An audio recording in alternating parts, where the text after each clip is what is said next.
De volta com o Bom Dia News. E a imprensa internacional está fazendo muitas críticas ao candidato do PSL, Jair Bolsonaro. A nossa correspondente internacional, Elisângela Carvalho, tem informações sobre o que os portugueses pensam sobre as eleições no Brasil.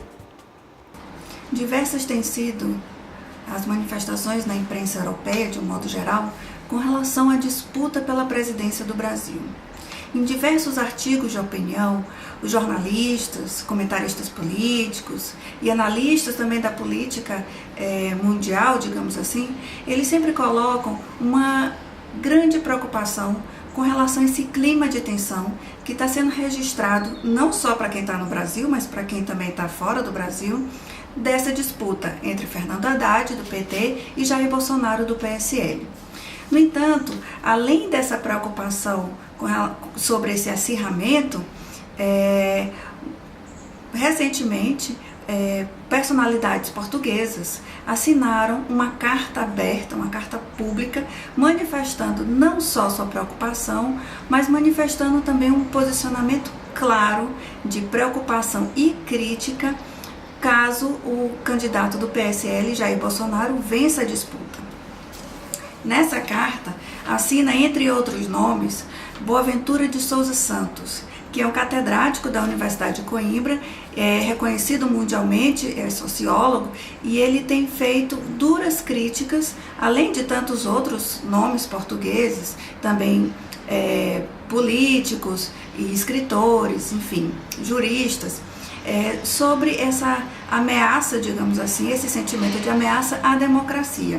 Nessa carta aberta, ele coloca, abre aspas, Bolsonaro promove o elogio da tortura e da ditadura, discriminação das mulheres e desprezo pelos pobres, representando uma cultura de ódio. Esse tem sido, de fato, o posicionamento ou o olhar, digamos assim, que a Europa tem visto esse momento agora no Brasil. E a gente continua falando de eleições. A repórter aqui do Sistema O Dia de Comunicação, Glenda Uchoa, teve o vidro do carro dela quebrado durante uma manifestação política. Quem tem as informações sobre esse episódio lamentável é a repórter Lalesca Setúbal.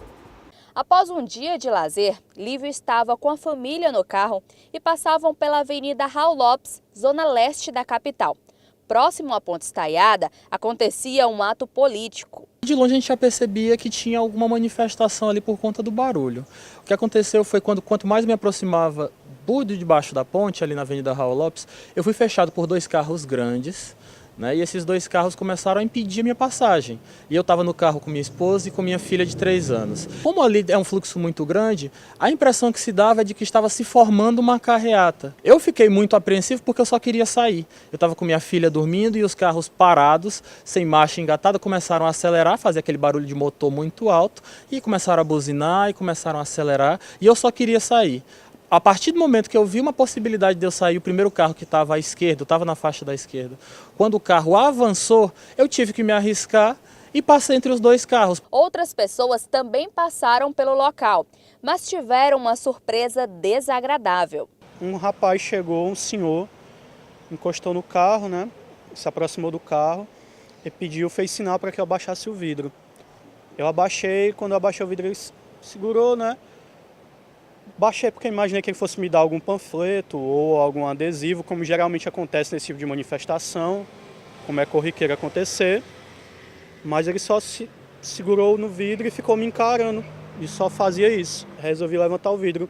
Levantei o vidro até uma certa altura, na altura mais ou menos do dedo dele, até chegar antes de fechar, né, o vidro, machucá-lo.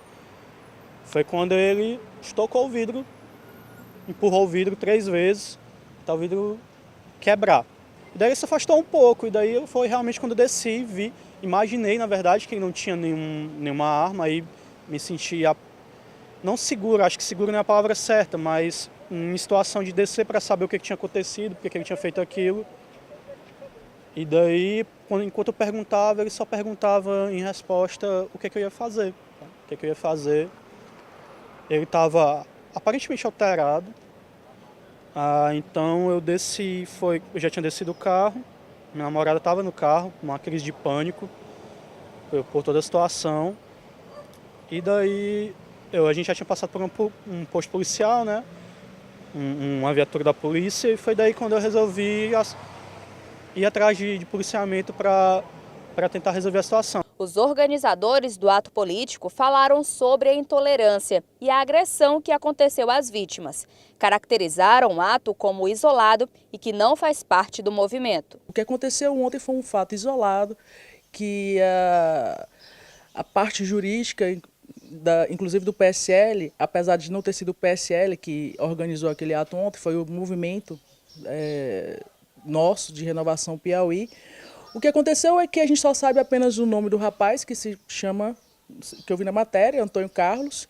Não sabemos se de fato é um infiltrado. Se for um infiltrado, não vai ser uma surpresa, porque a esquerda está agindo dessa forma em vários estados. Mas se não for um infiltrado, se realmente for um militante da direita, é o nosso repúdio. Uma pessoa, um caso isolado, não pode afetar a imagem de pessoas de bem que estão manifestando a sua opção política. Deixar um grande abraço aqui para a Glenda e para o Pablo e dizer que a redação aqui, os companheiros da redação de Sistema O Dia, só estão desejando boas energias.